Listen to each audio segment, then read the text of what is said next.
Do you guys ever wonder how much actors from the Avengers make? I mean, there's no denying that actors in general make a lot of money, but imagine being an actor or a character in something that's as big as the Marvel Cinematic Universe. And these actors put on some really great performances, so we thought it'd be interesting to take a look at how much some of these actors make for their portrayal of characters in the Marvel Cinematic Universe. Hi guys, and welcome to Film Artsy. My name's Elijah, and this is your #1 source for all things films and movies. That being said, let's go ahead and take a look at how much some of these actors from the MCU make. Let's get into it. Agent Romanoff, you missed me? Oh yeah, Charles, we got ourselves an X-Men fan. Captain. Your Highness. Captain, big fan, Spider-Man. Hey everyone. First up on our list, the one that we found really interesting is Vin Diesel, who actually plays Groot in the Guardians of the Galaxy movies, and he played Groot in Avengers Infinity War. So Vin Diesel for Guardians of the Galaxy 2, while we don't know how much he actually made for Avengers Infinity War, reportedly made $54 million for him just saying, "I am Groot" in Guardians of the Galaxy Volume 2. This is actually significantly more than majority of the actors in the MCU. While a lot of people don't understand why he got paid so much, there's actually a couple of really interesting reasons that kind of justify why his cost is so high, just for him saying a couple of words. First up, he actually recorded the lines in every language that the movie is dubbed in across the world. So while he did only say "I am Groot," he went through and said it in each language. Eu sou Groot. Eu sou Groot. Eu sou Groot. Eu sou Groot. I am Groot. Eu sou Groot. Eu sou Groot. So that definitely made the recording time for that role much larger, but also he is an actor with a lot of star power, especially in international countries and Spanish-speaking countries. And while $54 million seems like a lot of money compared to some of the other actors in the MCU, since he has that star power, he also needed to be paid for the time he spends promoting the movie. And since he goes on press tours and, you know, he'll go on like a Tonight Show or something like that to promote the movie, there's definitely that promotional value or marketing value put into hiring him because of how popular Vin Diesel already is. So that's one of the reasons why he gets paid as much as he does. It's pretty crazy. But going on to another actor who got paid, Chadwick Boseman, who is from Black Panther, he plays T'Challa, he only got paid between $2 to $3 million for his appearance in Black Panther. Now that sounds so much lower, especially comparing him to Vin Diesel, but he still was a relatively newer actor, and it was his first appearance in a movie. Typically, in the Marvel Cinematic Universe, you'll find when we go through this list that actors don't get paid as much for their first movie, as it's part of usually some sort of picture deal where they do several movies, and they'll get paid more as the longer amount of time that they've been involved with the projects. It's kind of a maneuver to keep the actors on board for future movies and not have them kind of lose interest after they've made a large sum of money. Still, he probably will make a ton of more money in Black Panther 2, and he probably got a bigger check for Avengers Infinity War, so it's likely that if this character comes back, he'll be seeing a much bigger check in future installments. Next up, we have Brie Larson, who is also a newcomer to the Marvel Cinematic Universe with Captain Marvel, which did extremely well in the box office. But Brie Larson actually, as a newcomer, was paid more than a lot of other newcomers in the Marvel Cinematic Universe. While she already was somewhat of an established actress, being in a couple other movies and kind of already had a name for herself, she did get paid $5 million for the first Captain Marvel movie, and she probably saw some sort of raise with Avengers Endgame coming up and any other roles she has in the future. Next, we have Scarlett Johansson, who plays Black Widow, who originally appeared in Iron Man 2 for the first time and only got paid a couple $100,000 for that role.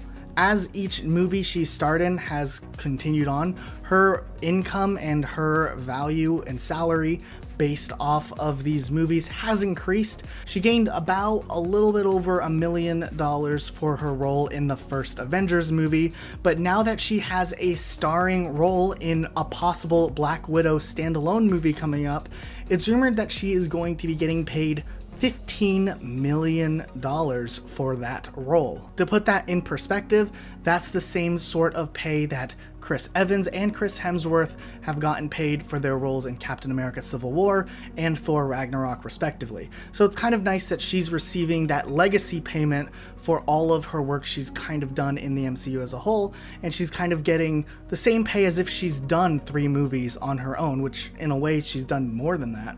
So it'll be interesting to see that she's now getting the same pay that some of these superstar actors who've been around have gotten. Like we said, Chris Evans, who plays Captain America, he did get paid $15 million for Captain America Civil War, but it hasn't always been like that.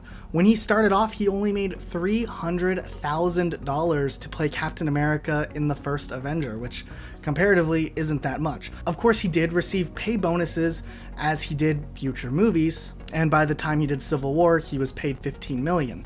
Now for Avengers Infinity War, his role was kind of significantly reduced, and it was the last movie in his contract, but he still made $8 million, which is pretty good considering he wasn't the main character necessarily of Infinity War, and since his contract expired, he's probably looking at a much bigger check for Avengers Endgame, as they had to contract him on for one extra movie outside of his deal, so he's probably making up any money he might have lost, even though this is the highest non-Captain America movie he's been paid for with Avengers Endgame. So it'll be interesting to see how much he actually makes. Next up, we have Chris Hemsworth, and Chris Hemsworth made approximately $200,000 in his first appearance for Thor. Once again, you can see back when they were hiring actors for Captain America and Thor, they weren't paying nearly as much as the actors get nowadays. Of course, as more movies have come out, his payment went up, and he made $15 million for Thor Ragnarok. But in Avengers Infinity War, he did have quite a big role, bigger than the role of Captain America. He had more screen time overall, so he did receive a payment of $12 million, which is a little bit more than Chris Evans made. So that's kind of interesting, but who knows, maybe Thor's going to be sticking around, the character's going to be sticking around, and he wanted more money as part of leverage to stay in the MCU longer, or just in general because he had more screen time, he deserved a higher pay. We don't really know how the details of that works, but it is interesting. Next we have Mark Ruffalo, who actually wasn't originally Bruce Banner or the Incredible Hulk. He came on later on, replacing Ed Norton, and while he is a major character in the Avengers, he doesn't get paid nearly as much as some of the characters who have their own standalone movies. He makes anywhere between $5 to $6 million per movie, and he's typically a supporting character, and he doesn't have nearly as much screen time as the main 3 characters. But still, it is interesting to know that he stuck around this long, and he still makes a decent amount of money, more than at least an actor who's joining the MCU for the first time. Next, we have Robert Downey Jr., who we all know is definitely the most paid actor in the MCU. He's been there from the beginning, but he also had his own leverage and his own kind of personality, and he was an established actor long before the MCU even started. And since he's such an important character in the MCU, and so many plots involve him and they bring him back on for so many movies, he has definitely earned an extremely high payout. To put this in perspective, Robert Downey Jr. was kind of in a weird place with his career when he was hired on for Iron Man. He had somewhat of a flight risk associated with him, so they actually only offered him $500,000 to do the first movie, and while that is kind of a low pay for an actor of the caliber with an actor of the caliber that Robert Downey Jr. had, he would make that money up in later installments if the movie did well, and sure enough, Iron Man did do very well. In Iron Man 2, his pay went from $500,000 all the way up to $10 million, which is a really big payout jump. And it's speculated that for his role in the first Avengers movie and for Iron Man 3, he saw anywhere between $45 to $75 million, making that higher than most of the actors see even today. Furthermore, for Avengers Civil War, he made apparently $50 million, which is huge, especially considering Chris Evans, who is Captain America, only saw about 15 million. But it just kind of shows that he was this legacy actor from the beginning and they had to pay him more. And it was rumored that for Avengers Infinity War, he saw as much as $200 million, and it's likely he also saw that for Avengers Endgame. Robert Downey Jr. easily is the most expensive actor in the entire MCU, and it's very likely that if he returned, he will continue to kind of be more expensive with each movie to reprise this role he's been playing for 11 years. Also, to put this in perspective, his short role in Spider-Man Homecoming, he was on screen for only 8 minutes in that movie, still cost Sony and Marvel $15 million. So he's definitely one of the most paid actors, but at this point, Robert Downey Jr. is going to become a billionaire, much like Tony Stark himself is.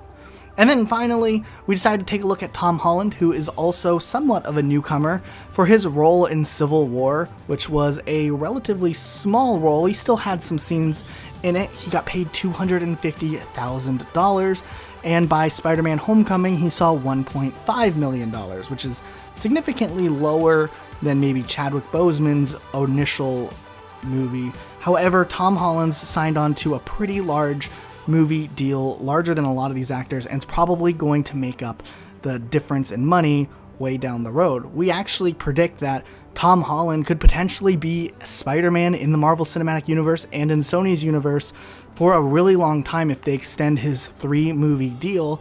And it'd be really interesting to see him maybe become as big as the likes of Robert Downey Jr. or Chris Evans one day. And maybe he'll really be making some serious bank. It just depends on if people continue to like him as Spider-Man and if he continues to want to act in these types of movies. So far, he seems to really enjoy it, so it'll be interesting to see. Alright, and that's it for today, guys. If you enjoyed this video, be sure to hit the like button down below. Leave a comment with which actor do you think deserves more money than they're already getting. Who needs a raise? Let us know down below. And be sure to subscribe with notifications on for more videos just like this.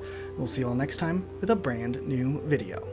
What's up, Dorito? Then, better late than never, Captain America, Chris Evans, crashes the interview. Hugs all around, but hey, where's Roxy? I'm sorry. Chris Evans. You two are... Hi. You both are relevant. Great, thanks. Okay. This interview actually ended 2 minutes ago. Kyle, enjoy this Team Iron wannabe man, but the right team is the only team Cap. No negativity from me. Are you a baby? Oh, wow. Are you Avery? You're a pretty girl. Yes. Are you happy?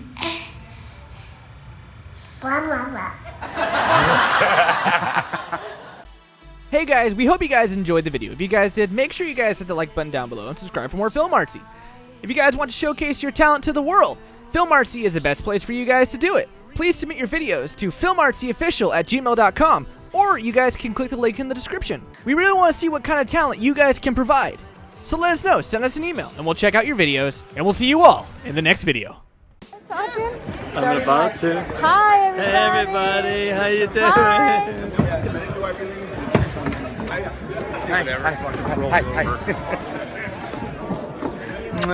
Hi. See you guys. Know anybody?